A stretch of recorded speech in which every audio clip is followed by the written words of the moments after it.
හැබැයි මේ කෝටියක් පව් ගෙවා ගන්න පුළුවන් ක්‍රමය තමයි තිසරණය. තිසරණය. ඊළඟට අඬා හරි සිල්පද 5 විමසා ඉන්න රාත්‍රියේ නිදා ගන්නකොට මගේ අතින් අද පන්සිල් ටික කැඩිලාද? සිල්පද ජීවිතේට පුරුදු වෙලා නැහැ මිනිස්සු.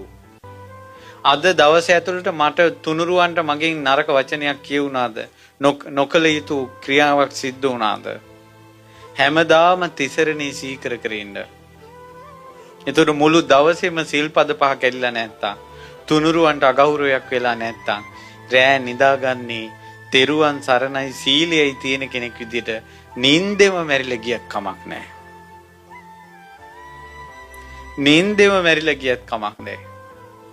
උදේට නැගිටලා සිහි කරනවා මං අද දවසේ තුනුරුවන් සරණට හානියක් කරගන්නේ සිල්පද 5ට හානියක් කරගන්නේ කියලා. අදිෂ්ඨාන කරගන්නවා. ඒක තමයි සමාදානය. එතකොට මේ දවසේ ගත කරනවා. දවසේ එදා මැරුණත් උදේ නැගිටලා තියෙන්නේ සිල් රකින්න. ඒ වාගේ අයට සුගතිය අහිමි වෙන්නේ නැහැ. ඒ නිසා මතක තියාගන්න මේ ගොඩාක් පවුල් වල මැරිලා නරක ලෝකවල ඉපදෙලා තියෙන්නේ තිසරණයයි සීලයයි නැති නිසා. තිසරණයයි සීලයයි තමයි සෝතාපට්ටි අංග. සෝවාන් වුණ කෙනෙක් කොහොමද දැනගන්නේ? සෝවාන් වෙච්ච කෙනෙක් උනත් දැනගන්නේ එයාගේ හදවතේ කිසි කෙනෙකුට වෙනස් කරන්න බැරි විදිහට බුදුරජාණන් වහන්සේ ගැන පැහැදීම තියෙනවා. කිසිම කෙනෙකුට වෙනස් කරන්න බැරි විදිහට ධර්මයේ ගැන පැහැදීම තියෙනවා. කිසිම කෙනෙකුට වෙනස් කරන්න බැරි විදිහට සංඝයා ගැන පැහැදීම තියෙනවා.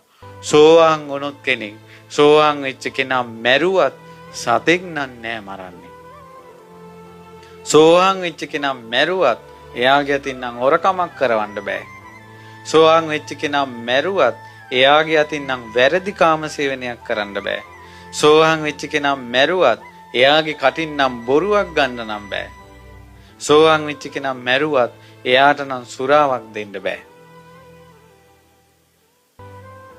සෝවාන් වෙච්ච කෙනා තුලත් පිහිටන සෝතාපට්ටි අංග 4 තිසරණයයි සීලයයි. ඒ නිසා තිසරණයයි සීලයයි බලවත් කරගන්නවා කියන්නේ සෝතාපන්න වීම පිණිස සම්පූර්ණ පසුබිම හදා ගන්නවා.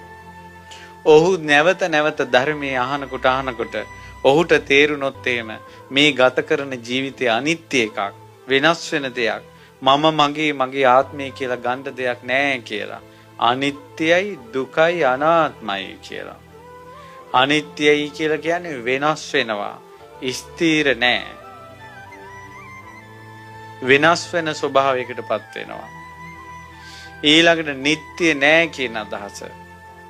දුකයි කියන්නේ වෙනස් වෙන නිසා මේක දුක් සහිතයි. යද නිච්ඡන් තන් දුක්ඛං, යමක් අනිත්‍ය නම් ඒක දුකයි.